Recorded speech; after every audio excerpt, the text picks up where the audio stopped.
I did my master's work in writing, and I always wrote about my family, and people would think I was making it up. So, the truth is stranger than fiction. We all know that. And a lot of people, when I was doing my master's program, they wouldn't let us defend our work. We had to sit and let the whole class critique it. So I had to learn to take creative criticism with that, but a lot of people who have not lived that or experienced it didn't understand it. Because I had a sister, and I mentioned her briefly in the book. I'm the youngest of 8. So there's 6 girls, 2 boys. And a lot of times these women's stories were never talked about. My oldest sister disappeared for 24 years. That's one of the reasons I went into law enforcement. She was found, but I started writing about her because she was the alpha and I was the omega. And we had 2 different mothers, really, because there's a 21-year span of years between us. So I started writing about her first, and her disappearance and how it affected this very strong mom of mine who could usually solve anything. She could solve my sister's disappearance.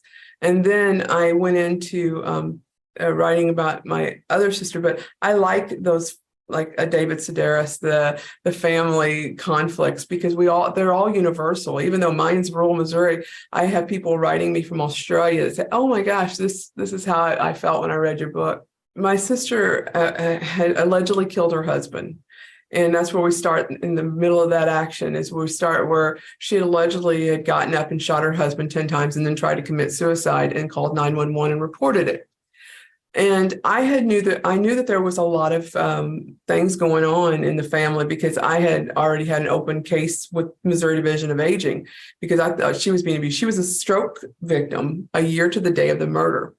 And plus her and her husband were on the opioids, and they were doctor shopping, and that plus then she brought in her adult schizophrenic son, who we didn't know because of HIPAA and everything else. We didn't know what she was bringing into the house.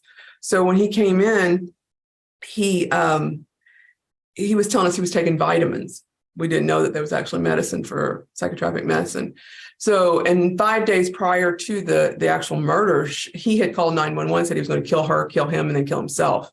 And he went to a psychiatric ward 3 of those days of the 5. He's in the psychiatric ward. When he gets out late the 4th day, and then the 5th day, the murder happens early. It's within 24 hours of him getting out of the psychiatric ward. So things just didn't add up to me, because I don't take anything on face value. That's just the investigator in me. I just felt like this investigation wasn't done correctly. And that's why I started writing the book, because no one was listening. Again, another rural woman that nobody listens to those stories. If I didn't talk about my sister, who's going to talk about her? She's just a forgotten number of the escalating Missouri population of women in prison.